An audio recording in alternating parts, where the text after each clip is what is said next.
Bismillahirrahmanirrahim. Assalamualaikum warahmatullahi wabarakatuh. Alhamdulillahirabbil alamin wassalatu wassalamu ala asrofil anbiya'i wal mursalin wa ala alihi wa ashabihi ajma'in, amma ba'du. Kepada Bapak Taufan Abiyuna SPD MPD selaku dosen pengampu mata kuliah Pendidikan Pancasila yang kami hormati, dan juga kepada rekan-rekan semua yang kami banggakan.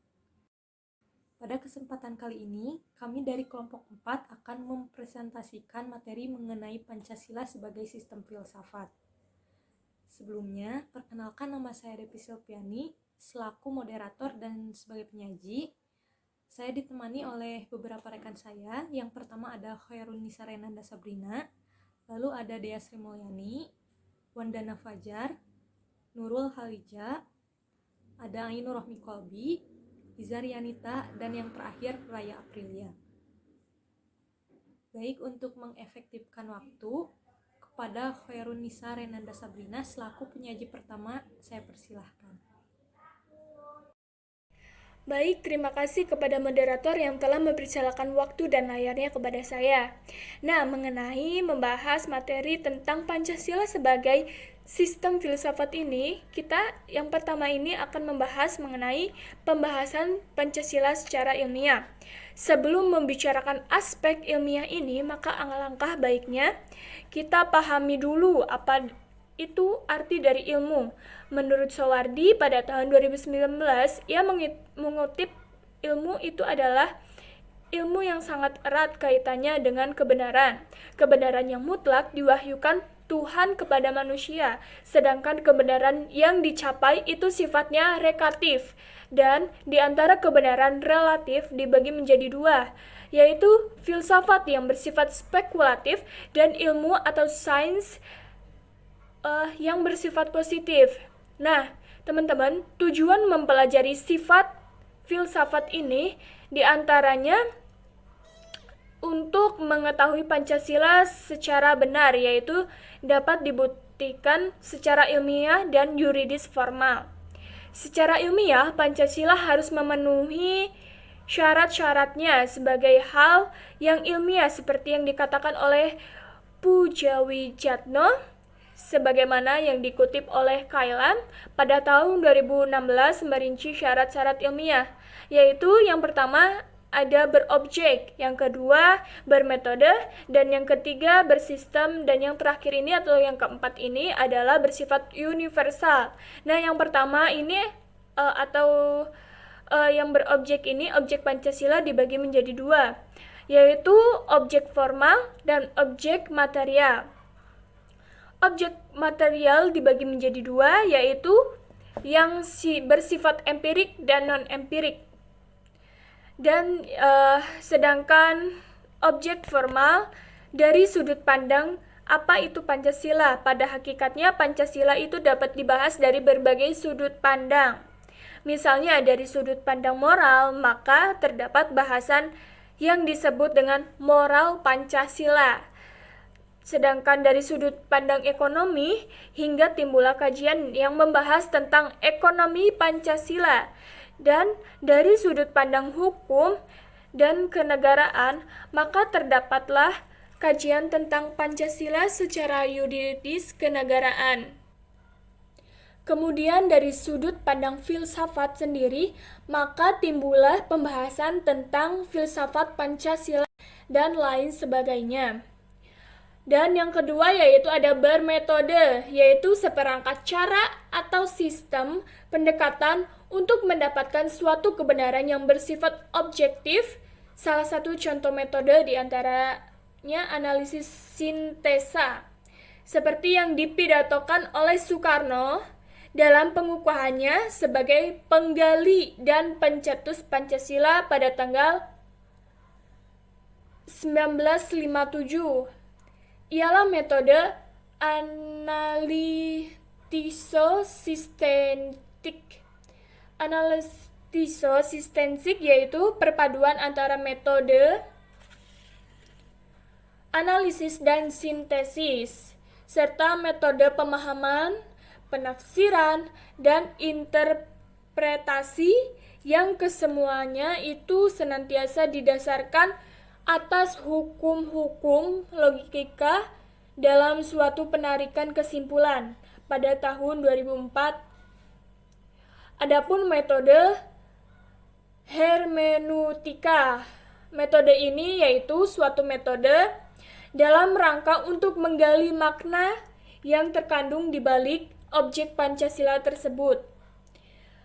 Dan yang ketiga yaitu ada bersistem, karena sila-sila pada Pancasila merupakan suatu keseluruhan yang saling berhubungan erat, saling ketergantungan, dan saling mengualifikasi. Sementara itu, Pancasila yang bersifat universal ini adalah sila-sila yang bersifat universal, artinya inti dari setiap sila tidak dibatasi oleh ruang dan waktu, sehingga suatu pengetahuan ilmiah haruslah bersifat universal.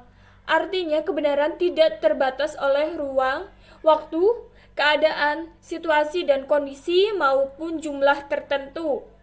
Berkaitan dengan pembahasan Pancasila, dikatakan bersifat universal karena intisari, esensi, dan makna yang terdapat dari sila-sila tersebut pada hakikatnya adalah bersifat universal, yang dikutip oleh Kaderi pada tahun 2015. Seiring dengan hal tersebut, Kailan pada 2016 menyebutkan bahwa mengemukakan pendapatnya tentang tingkat pengetahuan ilmiah yang kemudian akan menghasilkan beberapa pertanyaan sebagai berikut. Yang pertama adalah pertanyaan apa? Pertanyaan ini yang memerlukan jawaban yang esensial kefilsafatan. Apabila ditanya apa Pancasila, maka jawabannya harus menggunakan jawaban yang berhubungan dengan penjelasan esensial dalam filsafat. Untuk itu, maka jawabannya adalah filsafat bangsa Indonesia. Dan yang kedua itu ada pertanyaan kemana? Pertanyaan ini memerlukan jawaban yang bersifat normatif. Apabila ditanya kemana kita berpancasila, maka jawabannya adalah menuju pintu gerbang kemerdekaan negara Indonesia yang bersatu, berdaulat, adil, dan makmur, sebagaimana cita-cita bangsa Indonesia itu sendiri yang tertera dalam pembukaan Undang-Undang Dasar pada tahun 1945 alinea kedua. Dan yang ketiga pertanyaannya yaitu mengapa? Nah, pertanyaan ini memerlukan jawaban yang bersifat kausalitas. Mengapa ada Pancasila di Indonesia? Jawabannya karena ada 4 kausa, yaitu yang pertama materialis atau bahan, yang kedua kausa normalis atau bentuk, yang ketiga kausa efisien atau karya, dan yang keempat adalah kausa finalis. Apakah yang menjadi bahan adanya Pancasila kausa materialis? Jawabannya adalah bentuknya bulat dan utuh, yang artinya ketika menjabarkan salah satu sila, sila yang lain menjadi dasarnya, dan tidak bisa dilepas salah satu sila dengan sila lainnya. Siapakah yang membuat Pancasila kausa efisien? Jawabannya adalah para pendiri negara atau the founding father yang tergabung dalam Badan Penyelidik Usaha Persiapan Kemerdekaan atau yang disingkat dengan BPUPKI melalui sidang-sidangnya dari tanggal 29 Mei 1945 sampai dengan sidang Panitia 9 yaitu pada tanggal 22 Juni 1945, sidang BPUPKI yang kedua yaitu pada tanggal 10 sampai 16 Juli 1945 yang disahkan pada tanggal 18 Agustus 1945 oleh PPKI. Apakah tujuan dirumuskannya Pancasila ini atau kausa finalis? Jawabannya adalah untuk dijadikan dasar negara sebagai pedoman bagi negara dan menata negara dan bangsa untuk mencapai cita-cita dan tujuan dari negara itu sendiri. Dan yang keempat, ada pertanyaan bagaimana. Pertanyaan ini memerlukan jawaban yang sifatnya deskriptif, menjelaskan atau menggambarkan. Bagaimana Pancasila itu? Hal ini harus dijelaskan dari berbagai perspektif, utamanya didasari dari segi pengertiannya, kedudukannya, fungsinya, sifatnya, isinya, bentuknya, susunannya, serta dari segi sejarahnya. Baik, terima kasih atas pemaparan materinya. Lalu yang kedua ada materi mengenai hakikat filsafat yang akan disampaikan oleh Dea Sri Mulyani. Kepadanya disilahkan.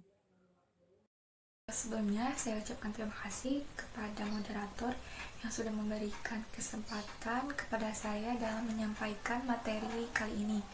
Nah, untuk bagian kedua, ada bagian tentang hakikat filsafat. Istilah filsafat dikenal di berbagai bahasa. Misalnya saja dalam bahasa Arab disebut dengan falsafah dan dalam bahasa Yunani disebut dengan filosofia. Nah, filosofia ini tersusun dari dua kata. Yang pertama ada philos atau philia, dan yang kedua ada sophos. Kata philos atau philia memiliki arti cinta atau persahabatan, dan kata sophos memiliki arti kebijaksanaan. Dengan demikian, secara harfiah, filosofia ini memiliki arti mencintai kebijaksanaan. Kebijaksanaan dalam bahasa Inggris dikenal dengan istilah wisdom. Filsuf sebagai seorang yang memiliki pengetahuan dan bijaksana akan menggunakan filsafat sebagai metode atau cara dalam menyelidiki hakikat segala sesuatu dari objek yang ia pikirkan. Berdasarkan pengertian umum ini, ciri-ciri filsafat dapat diketahui bahwa filsafat Pancasila secara umum disebut dengan hasil berpikir atau pemikiran yang sedalam-dalamnya dari bangsa Indonesia yang dianggap, dipercaya, dan diyakini sebagai kenyataan, norma-norma, dan nilai-nilai yang benar, adil, bijaksana, dan paling sesuai dengan kehidupan kepribadian bangsa Indonesia.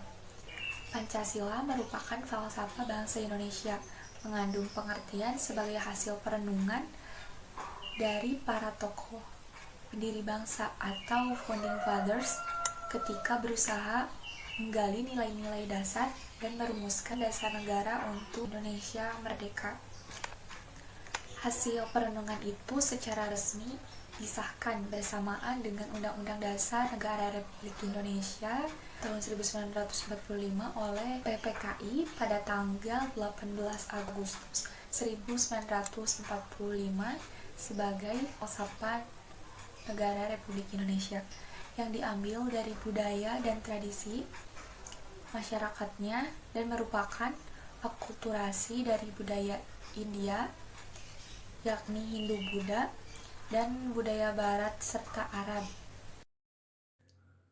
Terima kasih kepada Dea yang telah memaparkan materinya. Lalu selanjutnya Wandana Fajar akan melanjutkan pembahasan materi. Kepadanya disilahkan.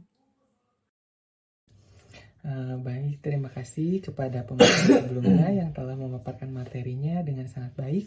Selanjutnya yaitu materi mengenai peta filsafat dan perkembangan filsafat. Dapat dilihat dari bagian di atas bahwa filsafat itu terbagi ke dalam 3 cabang. Yang pertama yaitu filsafat dalam bidang ontologi, epistemologi, dan aksiologi. Nah, yang pertama yaitu dalam bidang ontologi. Filsafat adalah ilmu yang membahas mengenai hakikat yang ada, yang merupakan realita baik berbentuk jasmani atau konkret maupun rohani atau abstrak.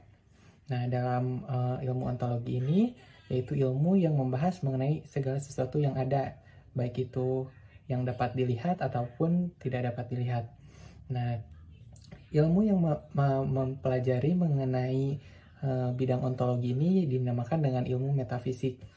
Nah, ilmu metafisik ini adalah salah satu cabang ilmu filsafat yang mempelajari dan memahami mengenai penyebab segala sesuatu sehingga sesuatu itu dapat terjadi, ada, dan diterima oleh banyak orang yang bersifat rasional dan dapat dipikirkan. Nah, jadi metafisik ini lebih mengedepankan kepada pengetahuan atau logika. Selanjutnya yaitu cabang ilmu filsafat yang kedua yaitu epistemologi. Nah, epistemologi ini adalah suatu disiplin ilmu yang membicarakan dan menyelidiki sumber, kaidah, proses, dan batasan suatu ilmu ataupun pengetahuan sehingga membawa kepada pemahaman terhadap kebenaran yang hakiki. Nah, dalam epistemologi ini sangat menjunjung tinggi akal dan logika. Nah, dalam ilmu epistemologi ini juga dapat melalui beberapa metode. Yang pertama yaitu metodologi. Nah, metodologi ini adalah cara atau ilmu-ilmu yang dipakai untuk menemukan kebenaran yang hakiki menggunakan penelusuran dengan tata cara tertentu dalam menemukan suatu kebenaran, tergantung dari realitas yang dikaji. Selanjutnya yaitu mengedepankan logika. Logika ini berasal dari kata Yunani kuno yang berarti mempertimbangkan akal pikiran yang diutarakan lewat kata dan dinyatakan dalam bahasa. Nah, berarti dalam epistemologi ini sangat menjunjung tinggi akal dan pengetahuan karena menggunakan metode dan logika yang sangat kuat. Selanjutnya yaitu cabang ilmu yang ketiga yaitu mengenai aksiologi. Nah, dalam bidang aksiologi ini merupakan cabang ilmu filsafat yang mempertanyakan bagaimana manusia menggunakan ilmunya. Jadi dalam aksiologi ini lebih mengedepankan kepada masa depan yaitu bagaimana cara manusia menggunakan ilmunya. Jadi jadi yang ingin dicapai oleh aksiologi ini adalah hakikat dan manfaat yang terdapat dalam suatu ilmu.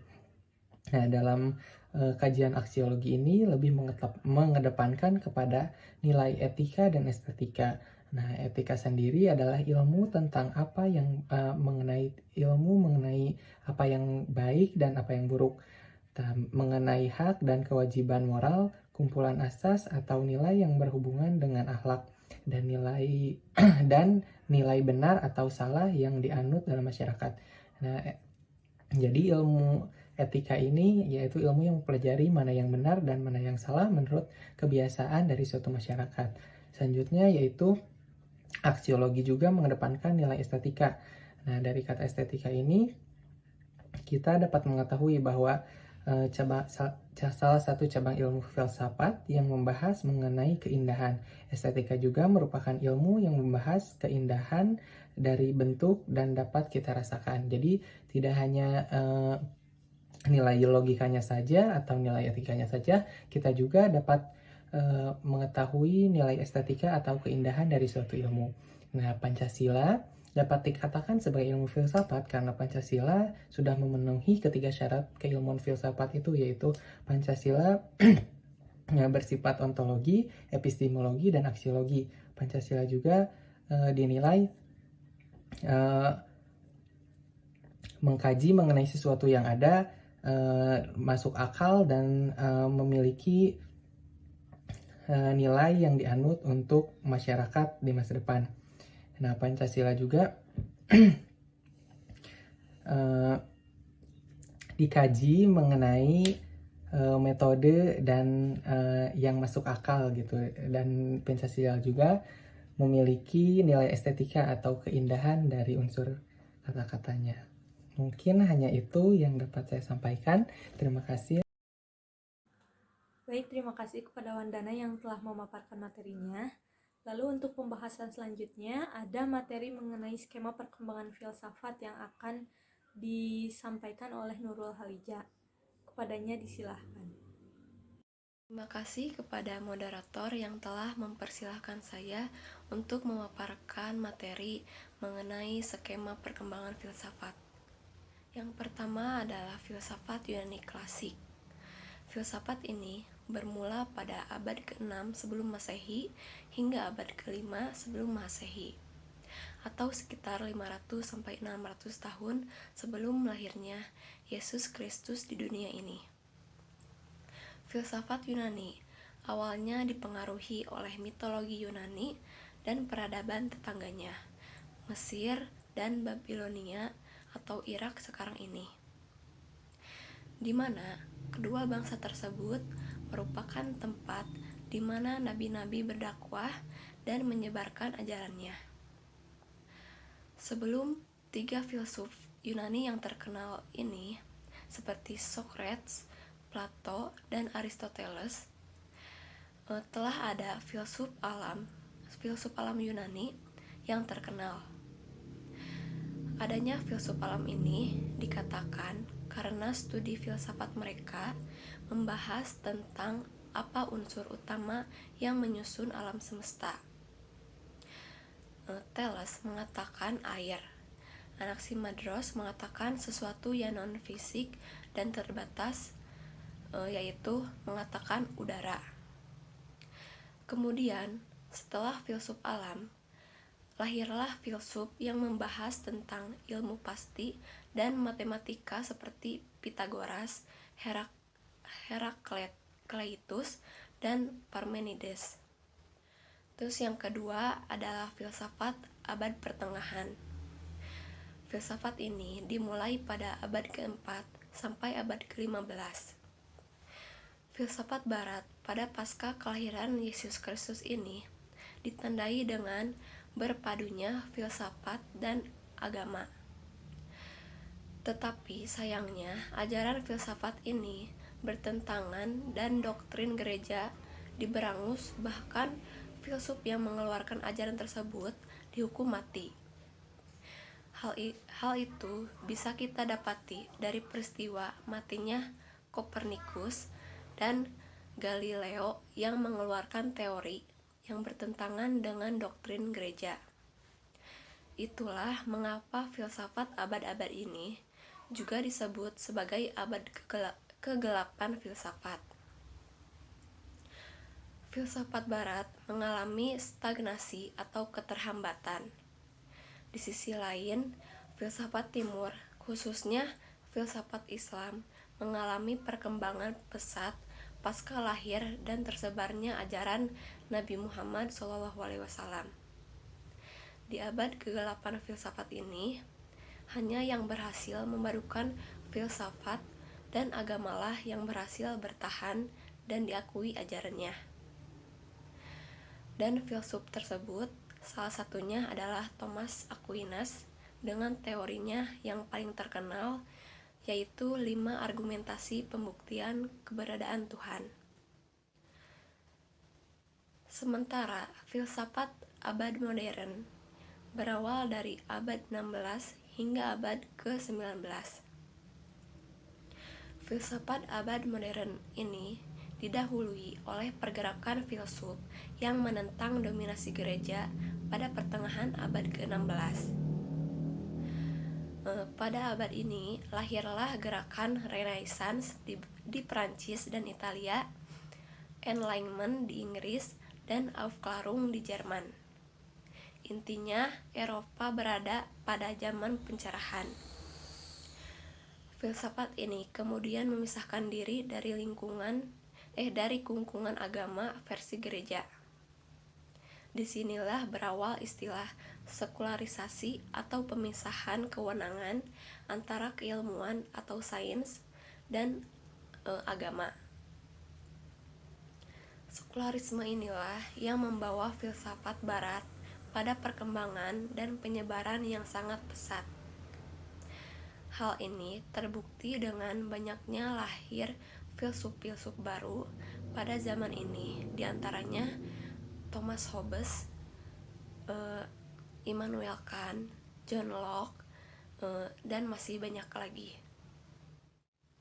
Nah, pada slide selanjutnya mengenai apa buktinya kalau Pancasila itu merupakan sistem filsafat. Sebelumnya kita jelaskan istilah sistem. Sistem berasal dari bahasa Yunani sistema, yang mengandung arti sehimpunan bagian atau komponen yang saling berhubungan secara teratur dan merupakan satu keseluruhan. Disebut sistem karena memiliki beberapa ciri, diantaranya bertujuan, mempunyai batas, terbuka, terdiri dari beberapa subsistem, merupakan satu kebulatan yang utuh, saling berhubungan, dan saling berkaitan secara internal maupun eksternal. Melakukan kegiatan transformasi, memiliki mekanisme kontrol, mengatur diri sendiri, dan menyesuaikan dengan diri sendiri. Rumusan kesatuan sila dalam Pancasila sebagai suatu sistem. Sistem adalah suatu kesatuan, bagian-bagian yang saling berhubungan, bekerja sama untuk tujuan tertentu, dan merupakan satu kesatuan yang utuh. Terdapat 5 ciri sistem filsafat, yakni yang pertama, suatu kesatuan bagian-bagian. Yang kedua, bagian-bagian tersebut mempunyai fungsi tersendiri. Yang ketiga, saling berhubungan dan saling ketergantungan. Yang keempat, keseluruhannya dimaksudkan untuk mencapai suatu tujuan tertentu. Dan yang kelima, terjadi dalam suatu lingkungan yang kompleks. Nah, sekarang apakah Pancasila itu merupakan sistem filsafat? Ya, jawabannya ya benar, karena memenuhi syarat-syarat sistem filsafat.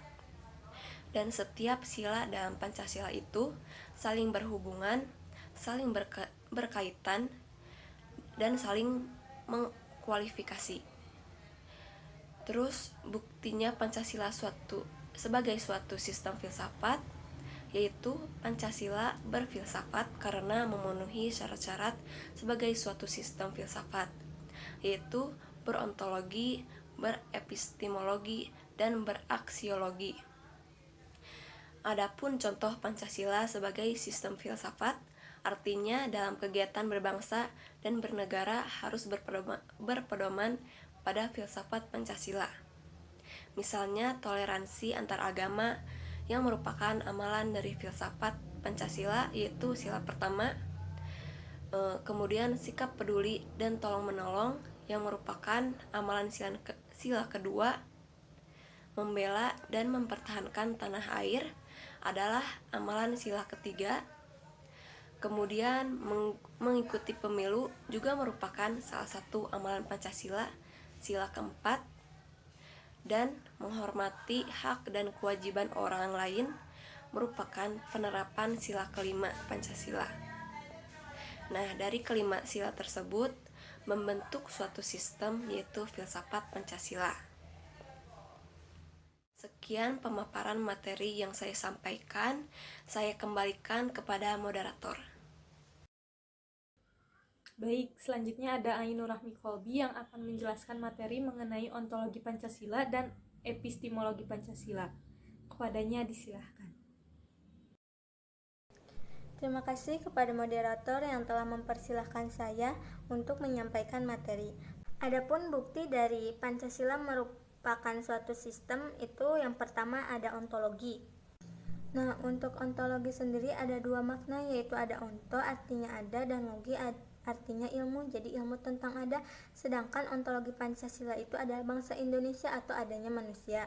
Nah, secara ontologis, kajian Pancasila sebagai filsafat dimaksudkan sebagai upaya untuk mengetahui hakikat dasar sila-sila Pancasila. Menurut Notonegoro, hakikat dasar ontologis Pancasila adalah manusia. Kenapa? Karena manusia itu merupakan subjek hukum pokok sila-sila Pancasila. Yang kedua ada epistemologi Pancasila, yakni filsafat manusia Indonesia, di mana filsafat Pancasila ini dimaksudkan sebagai upaya untuk mencari hakikat Pancasila sebagai suatu sistem pengetahuan. Hal ini dimungkinkan adanya karena epistemologi merupakan bidang filsafat yang membahas hakikat ilmu pengetahuan atau ilmu tentang ilmu. Jadi kajian epistemologi Pancasila ini tidak dapat dipisahkan dengan dasar ontologisnya. Oleh karena itu, dasar epistemologi Pancasila ini sangat berkaitan dengan konsep dasarnya tentang hakikat manusia. Sebagai suatu paham epistemologi juga, Pancasila itu mendasarkan pandangannya bahwa ilmu pengetahuan itu pada hakikatnya itu tidak bebas nilai karena harus diletakkan pada kerangka moralitas kodrat manusia serta moralitas religius dalam upaya untuk mendapatkan suatu tingkatan pengetahuan dalam kehidupan manusia. Nah, oleh karena itu, Pancasila secara epistemologis ini tuh menjadi dasar moralitas bangsa dalam membangun perkembangan sains dan juga teknologi pada saat ini. Sekian yang saya dapat sampaikan, saya kembalikan kepada moderator. Terima kasih atas pemaparan materinya. Lalu materi selanjutnya akan disampaikan oleh Izarianita. Kepadanya disilahkan. Assalamualaikum warahmatullahi wabarakatuh. Sebelumnya terima kasih kepada moderator yang telah memberikan kesempatan kepada saya untuk menyampaikan materi mengenai aksiologi Pancasila. Sebelumnya, aksiologi itu mengandung makna atau arti yaitu ilmu tentang nilai atau value. Selanjutnya, apa ontologi Pancasila itu? Ontologi Pancasila yaitu nilai-nilai luhur bangsa Indonesia. Filsafat Pancasila pada hakikatnya membahas tentang nilai praksis atau manfaat suatu pengetahuan mengenai Pancasila. Aksiologis Pancasila ini mengandung arti bahwa kita membahas tentang filsafat nilai Pancasila. Secara aksiologis, bangsa Indonesia ini merupakan pendukung nilai-nilai Pancasila. Sebagai pendukung nilai, bangsa Indonesia itulah yang mengakui, menghargai, dan menerima Pancasila sebagai sesuatu yang bernilai. Pengakuan, penerimaan, dan penghargaan Pancasila sebagai suatu yang bernilai itu akan tampak menggejala dalam sikap, tingkah laku, serta perbuatan bangsa Indonesia. Nah, sementara itu, hakikat nilai Pancasila nampak pada susunan kesatuan sila-sila Pancasila yang bersifat organis. Pancasila ini juga merupakan suatu kesatuan yang majemuk tunggal karena setiap sila tidak bisa berdiri sendiri. Sebagai contoh, yang pertama yaitu kesatuan sila Pancasila yang bersifat organis, hakikatnya secara filosofis bersumber pada ontologis manusia monopluralis yang memiliki unsur-unsur susunan kodrat jasmani dan rohani. Sifat kodrat individu dan makhluk sosial, kedudukan kodrat sebagai pribadi yang berdiri sendiri sebagai makhluk Tuhan Yang Maha Esa. Yang kedua yaitu susunan Pancasila yang bersifat hierarkis dan berbentuk piramida. Yang pertama itu urutan 5 sila menunjukkan suatu tingkatan dalam luasnya dan isi sifatnya yang merupakan pengkhususan dari sila-sila di mukanya sehingga dapat dikatakan 5 sila saling berkaitan. Yang kedua itu sila-sila Pancasila memiliki susunan hierarkis piramidal dengan sila ketuhanan Yang Maha Esa menjadi basis. Yang ketiga itu secara ontologis hakikat sila Pancasila berdasarkan pada landasan sila-sila Pancasila yaitu Tuhan, manusia, satu rakyat, dan adil. Yang terakhir yaitu rumusan Pancasila yang bersifat hierarkis dan berbentuk piramidal. Hierarkis dan piramidal Pancasila dapat dilihat pada gambar berikut ini. Yang pada gambar tersebut dapat kita ketahui bahwa yang pertama, sila pertama meliputi dan menjiwai sila-sila yang lainnya. Yang kedua, sila kedua diliputi dan dijiwai sila pertama, meliputi dan menjiwai sila yang lainnya. Yang ketiga itu sila ketiga, diliputi dan dijiwai sila pertama dan kedua, dan meliputi serta menjiwai sila lainnya. Yang keempat yaitu sila keempat, diliputi dan dijiwai sila pertama, kedua, dan ketiga, serta meliputi dan menjiwai sila kelima. Yang kelima yaitu sila kelima, yang artinya hanya diliputi dan dijiwai oleh sila lainnya. Yang keempat yaitu kesatuan sila-sila Pancasila sebagai suatu sistem filsafat. Yang pertama yaitu kesatuan Pancasila memiliki hal dasar ontologis, epistemologis, dan aksiologis dari sila-sila Pancasila. Yang kedua itu secara filosofis. Sistem filsafat yang dapat kita ketahui dan kita sadari di dalam hidup kita sendiri, yaitu pada filsafat kehidupan dan filsafat Pancasila. Terima kasih kepada moderator yang telah memberikan kesempatan kepada saya. Mungkin hanya itu yang dapat saya sampaikan. Saya akhiri. Wassalamualaikum warahmatullahi wabarakatuh. Terima kasih Iza atas pemaparan materinya. Lalu materi berikutnya akan dilanjutkan oleh Raya. Kepadanya disilahkan. Assalamualaikum warahmatullahi wabarakatuh. Terima kasih kepada moderator yang telah mempersilahkan saya untuk bisa menyampaikan materi pada kesempatan kali ini. Di sini saya akan menjelaskan mengenai bab 5 bagian tentang pentingnya Pancasila sebagai filsafat. Pada penjelasan ini terdapat filsafat sebagai genetivus objectivus dan genetivus subjectivus. Pancasila sebagai genetivus objectivus ini artinya adalah nilai Pancasila dijadikan sebagai objek yang dicari landasan filosofisnya berdasarkan sistem-sistem dan cabang-cabang filsafat yang berkembang. Adapun Pancasila sebagai genetivus subjectivus adalah nilai-nilai Pancasila yang dipergunakan untuk mengkritisi berbagai aliran filsafat yang berkembang. Baik itu untuk hal-hal yang sesuai dengan nilai-nilai Pancasila maupun untuk melihat nilai-nilai yang tidak sesuai dengan prinsip dan nilai-nilai Pancasila. Nah, selain itu juga Pancasila ini tidak hanya dipakai untuk sebagai dasar bagi pembuatan peraturan perundang-undangan, akan tetapi juga nilai-nilai Pancasila ini harus mampu menjadi orientasi pelaksana sistem politik dan dasar bagi pembangunan nasional. Menurut Surjanto pada tahun 1991, beliau mengatakan bahwa fungsi Pancasila untuk memberikan orientasi ke depan mengharuskan bangsa Indonesia selalu menyadari situasi kehidupan yang sedang dihadapinya. Kemudian, untuk penjelasan selanjutnya adalah mengenai tantangan Pancasila sebagai sistem filsafat. Ada beberapa bentuk tantangan Pancasila sebagai sistem filsafat. Yang pertama adalah kapitalisme.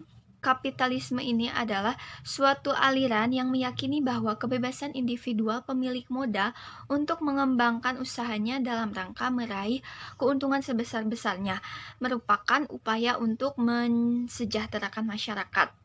Nah, salah satu bentuk tantangan kapitalisme terhadap Pancasila sebagai filsafat ialah meletakkan kebebasan individual secara berlebihan sehingga dapat menimbulkan berbagai dampak negatif seperti monopoli, kemudian gaya hidup yang konsumerisme. Nah, kemudian tantangan Pancasila sebagai sistem filsafat yang kedua adalah komunisme. Komunisme ini bisa dikatakan merupakan suatu aliran yang meyakini bahwa kepemilikan modal ini dikuasai oleh negara untuk kemakmuran rakyat yang secara merata. Salah satu bentuk tantangan komunisme terhadap Pancasila sebagai sistem filsafat ialah dominasi negara yang berlebihan sehingga dapat menghilangkan peran rakyat dalam kehidupan bernegara. Mungkin cukup sekian nih materi yang bisa saya sampaikan. Mohon maaf bila ada kekurangan. Wassalamualaikum warahmatullahi wabarakatuh. Baik, terima kasih. Untuk pemaparan terakhir mengenai hakikat atau esensi Pancasila sebagai sistem filsafat akan disampaikan oleh saya sendiri. Pancasila sebagai sistem filsafat pada hakikatnya juga merupakan sistem pengetahuan. Nah, esensi atau hakikat sendiri itu memiliki makna intisari atau sebagai hal pokok dalam sesuatu. Untuk hakikat atau esensi Pancasila di sini, maka hal itu tuh mencakup intisari atau hal pokok yang terkandung dalam masing-masing sila yang secara berurutannya itu meliputi ketuhanan, kemanusiaan, persatuan, ada kerakyatan, dan yang terakhir keadilan. Hakikat yang pertama yaitu hakikat ketuhanan. Hakikat ketuhanan di sini terletak pada keyakinan bangsa Indonesia bahwa Tuhan adalah tujuan utama dalam sebuah kehidupan. Jadi maksudnya kita sebagai manusia atau semua makhluk hidup harus memiliki kesadaran sebagai makhluk Tuhan. Manusia sebagai makhluk hidup pada dasarnya memang memiliki kebebasan untuk melakukan sesuatu. Namun, perlu diingat juga bahwa segala sesuatu yang dilakukan oleh manusia itu akan dihadapkan dalam sebuah tanggung jawab.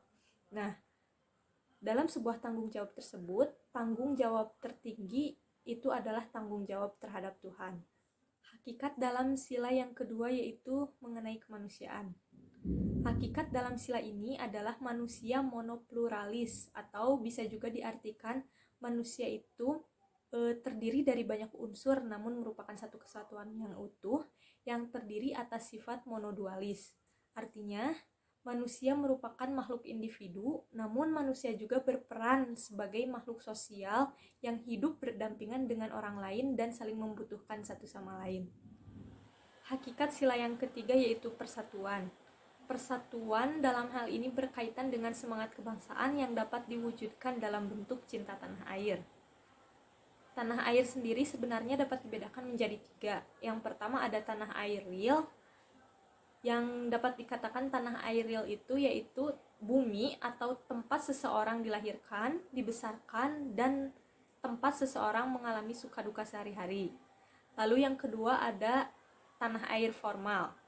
Tanah air formal ini mengacu pada sebuah negara yang berundang-undang dasar dan menggariskan hukum serta peraturan di dalamnya. Lalu yang ketiga ada tanah air mental. Nah, menurut Yusuf pada tahun 1987, tanah air mental ini tidak bersifat teritorial karena tidak terbatas oleh ruang dan waktu, melainkan imajinasi yang dibentuk dan dibina oleh ideologi atau seperangkat gagasan vital. Hakikat yang keempat yaitu mengenai hakikat kerakyatan. Hakikat di sini berkaitan dengan prinsip musyawarah. Artinya, dalam mengambil keputusan, kita harus mengambil keputusan secara bersama-sama. Jadi, kita itu tidak boleh membenarkan pendapat seseorang sebelum kita mendengarkan pendapat dari orang lain. Hakikat dalam sila yang kelima atau yang terakhir adalah keadilan. Hakikat ini berkaitan dengan 3 aspek yang menurut Notonegoro, aspek-aspek tersebut itu meliputi yang pertama ada keadilan distributif. Maksudnya, keadilan ini itu bersifat membagi dari negara kepada warga negara. Yang kedua ada keadilan legal atau keadilan bertaat. Keadilan ini ditujukan dari warga negara kepada negara. Lalu yang ketiga ada keadilan komutatif atau keadilan yang harus dilakukan antar sesama warga negara. Selain esensi yang telah disebutkan tadi, Pancasila sebagai sistem filsafat negara juga memiliki urgensi. Adapun urgensi Pancasila sebagai sistem filsafat negara menurut sastra prateja diantaranya meliputi yang pertama dapat memberikan pertanggungjawaban rasional dan mendasar mengenai sila-sila dalam Pancasila sebagai sistem-sistem atau sebagai prinsip-prinsip politik. Yang kedua yaitu menjadi operasional dalam bidang-bidang yang menyangkut hidup bernegara. Yang ketiga dapat membuka dialog dengan berbagai perspektif baru dalam kehidupan berbangsa dan bernegara. Urgensi yang keempat yaitu dapat menjadi kerangka evaluasi terhadap segala kegiatan yang menyangkut dengan kehidupan bermasyarakat, berbangsa, dan bernegara. Lalu yang kelima ada memberikan perspektif pemecahan terhadap permasalahan nasional. Nah, mungkin sampai di sini pembahasan dari kelompok kami. Jadi, dapat disimpulkan bahwa pada hakikatnya filsafat ini merupakan pengetahuan dan penyelidikan dengan menggunakan akal budi untuk mengetahui kebenaran atau arti dari adanya sesuatu. Pancasila sebagai sistem filsafat ini dapat dikatakan juga sebagai dasar etika bangsa Indonesia dalam menjalani kehidupan berbangsa dan bernegara. Nah, jadi Pancasila ini dikatakan sebagai sistem filsafat atau tadi dikatakan juga sebagai dasar etika karena pada dasarnya nilai-nilai dalam Pancasila ini bersumber dari kebenaran kalamilahi dan bersumber juga pada kebenaran ilmiah. Sekian yang dapat kami sampaikan dengan harapan semoga rekan-rekan semua dapat memahaminya dengan baik. Terima kasih juga kami ucapkan kepada rekan-rekan semua yang telah menyimak dan mendengarkan. Semoga apa yang kami sampaikan tadi dapat menjadi bahan acuan untuk menambah wawasan. Mohon maaf atas segala kesalahan dan kekurangannya. Terima kasih. Wassalamualaikum warahmatullahi wabarakatuh.